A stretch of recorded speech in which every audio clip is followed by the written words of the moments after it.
मैं अपनी बात को शुरू करते हुए बहुजन समाज में जन्मे सभी संतों, गुरुओं और महान पुरुषों को नमन करता हूं। साथ साथ मैं भारत की महान जनता का भी धन्यवाद करता हूं कि उन्होंने लोकतंत्र की रक्षा इस बार की है। सभापति महोदय, पिछले 10 सालों में सरकार की नीतियों के कारण गरीब और गरीब हुआ और अमीर हुआ है, यानी गरीबों और अमीरों के बीच फासला बढ़ गया है।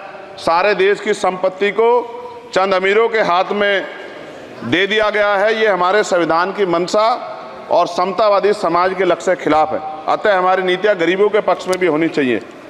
जातिगत जनगणना, SC, ST, OBC यानी कि जो बहुजन समाज के लिए आज जीवन मरण का प्रश्न है, इसके बारे में कोई बात बजट में नहीं की गई है। इसके बाद जनसंख्या के अनुपात में बहुजन समाज को सभी क्षेत्रों में हिस्सेदारी मिलनी चाहिए, तभी बाबा साहब अम्बेडकर का जो सपना है समतामूलक समाज का, वो पूरा होगा। महोदय, एक ऐसा विकसित भारत है जिसमें आज भी सफाई कर्मचारी को पक्की नौकरी नहीं मिल रही है और उसको गटर में उतरने के लिए मजबूर किया जा रहा है। उनके लिए कोई अलग से बजट नहीं है। बजट बन सकता है अगर सरकार चाहे। SC, ST को जो सब प्लान मिलता था, SPC का जो पैसा मिलता था, वो बजट से हटा दिया गया है। साथ साथ देश के स्तर पे आशा, आंगनबाड़ी, भोजन माता, ग्राम सेवक, PRD जवान, होमगार्डों के मानदेय में बढ़ोतरी नहीं हुई है। ऐसा कुछ भी नहीं दिख रहा है कि उनके जीवन में खुशहाली आ जाए। इनका मानदेय बढ़ना चाहिए। विधवा, वृद्धा, विकलांग पेंशन प्रत्येक महीने 500 रुपये से बढ़ाकर 5000 रुपये की जानी चाहिए, क्योंकि महंगाई बढ़ रही है। देश में प्रधानमंत्री जन कल्याण योजना के तहत SC, ST, OBC और मुस्लिम को कितने घर दिए गए, इसका कोई आंकड़ा सरकार के पास नहीं है। देश में इसी तरह SC, ST, OBC के लिए कितने परिवारों को शौचालय की व्यवस्था कराई गई। आज भी सिद्धार्थनगर जैसे जिले और तमाम जिले जो हैं, वहाँ शौचालय की व्यवस्था नहीं है। इस पर ध्यान देना चाहिए। देश भर में SC, ST, OBC के जो रिक्त पद पड़े हुए हैं, बैकलॉग भरना चाहिए। सरकार ने कुछ नहीं कहा। ये कैसी विश्व की 5वीं अर्थव्यवस्था है जिसमें आज भी SC, ST पर अत्याचार हो रहा है, महिलाओं के साथ रेप हत्या हो रही है। NCRB का डाटा पढ़ेंगे तो खून के आंसू रोने पड़ेंगे। युवा बेरोजगार है, सड़कों पे 80 करोड़ लोगों को 5 किलो राशन में जीवन यापन करना पड़ रहा है। जो बजट SC, ST को मिलता है, मेरे दाएं तरफ जो साथी बैठे उनको बुरा लगेगा, कर्नाटक में 14,732 करोड़ रुपए इन्होंने दूसरी योजना में लगा दिए और मध्य प्रदेश में आपने 95 करोड़ रुपए जो है दूसरे बजट में लगा दिए। हमारा जो मिलता है उसको तो मत छीनो भाई। MSP की लीगल गारंटी कोई बात नहीं हुई है। किसानों को जो 6000 रुपये मिलते हैं उसको बढ़ा के 12000 रुपये करना चाहिए और फसल बीमा जो है उसका सारा प्रीमियम सरकार भरे, किसानों पर बोझ ना लगे। रिजर्वेशन प्रमोशन में लागू नहीं किया गया, पुरानी पेंशन को बहाल नहीं किया गया, इस पर चर्चा नहीं हुई। देश में मनरेगा समय न्यूनतम मजदूरी की दर 700 रुपये होनी चाहिए।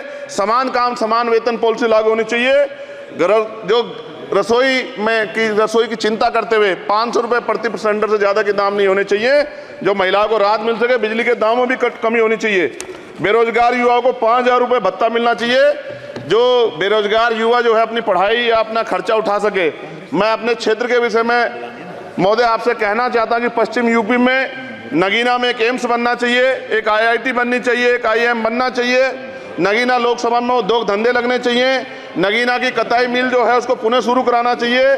RRTC जो योजना है सरकार की, उसको मेरठ से आगे बढ़ाकर मुजफ्फरनगर, सहारनपुर से नजीबाबाद, नगीना होते हुए उसको नगीना तक ले जाना चाहिए। साथ साथ नजीबाबाद से मुंबई के लिए एक ट्रेन चलनी चाहिए और नगीना, श्योरा, किरतपुर में रेलवे के ओवरब्रिज बनने चाहिए। सभापति महोदय, सामाजिक न्याय मंत्रालय को 13,000 करोड़ रुपए दिए गए और जनजाति कार्य मंत्रालय को 13,000 करोड़ रुपए दिए, कुल 26,000 करोड़ रुपए। जो कुल बजट 48.20 लाख का लगभग 0.54% है, जबकि हमारी संख्या 25% से ज्यादा SC, ST की और बहुजन समाज की मिलाओगे तो 85% से ज्यादा है।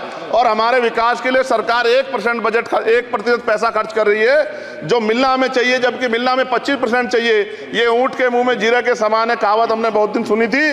पिछले लंबे समय से हमारे साथ धोखा हो रहा है, लेकिन अब ये नहीं चलेगा। चंद लोगों की तराजू से देश के संसाधन नहीं बटेंगे। इस देश का बहुजन समाज बर्दाश्त नहीं करेगा। संसाधन का बंटवारा संख्या के आधार पे होगा। माननीय काशीराम साहब नारा लगाए थे, ना तो वोट हमारा राज तुम्हारा चलेगा, और आज हम कह रहे हैं ना ही वोट हमारा और नोट तुम्हारा चलेगा। इस बात का भी ध्यान जो है सरकारों को देना पड़ेगा। आपके माध्यम से सरकार से मेरी एक मांग है, सरकार इस योजना का लाभ भी अपने आप ले ले, सरह भी ले ले कि 1 लाख रुपए सालाना बहुजन समाज के अत्यंत गरीब परिवारों को दे। 10 लाख करोड़ रुपए खर्च होंगे, लेकिन इस 1 लाख रुपए की योजना से एक झटके से एक परिवार गरीबी की रेखा से ऊपर आएगा और इनके बच्चों को कुपोषण खत्म होगा, अच्छी शिक्षा मिलेगी, महिलाओं को सम्मानजनक जीवन मिलेगा और इससे वास्तव में सबका साथ सबका विकास का नारा सार्थक होगा। अगर प्रश्न ये होगा कहाँ से आएगा, तो उसका जवाब ये है कि जब अमीरों का 16 लाख करोड़ रुपए माफ हो सकता है, कॉर्पोरेट टैक्स का घटाकर लाखों करोड़ रुपए का चूना सरकारी खजाने को लगाया जा सकता है, पेट्रोल डीजल के दाम 10 गुना एक्साइज ड्यूटी बढ़ाई जा सकती है, तो गरीबों को सरकार पैसा क्यों नहीं दे सकती। महोदय, समय आ गया है, अब निजी क्षेत्रों में आरक्षण की व्यवस्था होनी चाहिए, SC ST OBC को निजी क्षेत्रों में आरक्षण मिलना चाहिए। और मेरी आपसे ये भी मांग है, क्योंकि अब समय की मांग है और देश तेजी से आगे बढ़ रहा है, तो मैं कहूँगा कि सरकार का जो सबका साथ सबका विकास का नारा लगभग वो असत्य महसूस होता है, क्योंकि अल्पसंख्यकों में मुसलमानों, जैनों, सिखों, बुद्धिस्टों के लिए कुछ दिख नहीं रहा, उनकी कल्याण कोई योजना नहीं है। मदरसों को जो बजट मिलता था वो कम कर दिया गया है, आर्थिक तंगी से लोग मर रहे हैं, इंटर्नशिप की बात हुई है, परमानेंट रोजगार नहीं है। और दिल्ली में क्या हुआ बच्चों के साथ कल, उनकी सुरक्षा की जिम्मेदारी क्या है, वो आए तो बनने थे IAS IPS और बन क्या गए, लाशें बन के गए, यहाँ से कोई ध्यान नहीं दे रहा है, किसी की नजर नहीं है। साथ साथ मैं आपसे ये भी आग्रह करूंगा कि हम ग्रामीण क्षेत्रों से आए लोग देश से बड़ा प्रेम करते हैं और हम ये महसूस करते हैं कि सरकारें हमें सुनेंगी, सरकारें हमारे बारे में सोचेंगी, लेकिन ऐसा महसूस हो जाता है आज़ादी के 75 साल बाद, और जिसको अमृत काल कहा जा रहा है, आज भी SC ST OBC के लोगों पर अत्याचार हो रहा है। अभी 2 दिन पहले गोली से उड़ा दिया गया गाजियाबाद में और राजस्थान में गर्दन काट दी गई।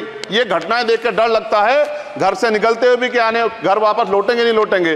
तो मेरा सरकार से आग्रह है, अगर आज़ादी के 75 साल बाद भी हमारी हत्या हो रही है, तो हमारी माँ को भी दर्द हुआ होगा जब उसने हमें पैदा किया हो, हमारी बहनों को भी हमारे खोने का दर्द होता होगा। कैसी कानून व्यवस्था है आपकी, सब कुछ है आपके पास, फिर भी जो है महिलाओं पर रेप नहीं रोक पा रहे हो, हत्याएं नहीं रोक पा रहे हो, गरीबों, दलितों, पिछड़ों, किसानों, मजदूरों की जान नहीं बचा पा रहे हो। किसान सुसाइड कर रहा है, नौजवान सुसाइड कर रहा है, और बड़ी बड़ी बातें होती हैं, इधर भी अच्छे लोग हैं, इधर भी अच्छे लोग हैं, लेकिन अच्छाई तब होगी जब जमीन पे भी कुछ काम दिखाई देगा। और जमीन पे महोदय कोई काम दिखाई नहीं दे रहा है। जब कोई योजना की बात आती है तो सरकार हमसे मुंह मोड़ लेती है। आप बताइए, एजुकेशन का बजट कम कर दिया, हेल्थ का बजट कम कर दिया। मैं अपने क्षेत्र में गया तो आप विश्वास कीजिए, डॉक्टर नहीं है, स्कूल में मास्टर नहीं है, और कोई भर्ती ऐसी नहीं जिसका पेपर लीक नहीं होता है।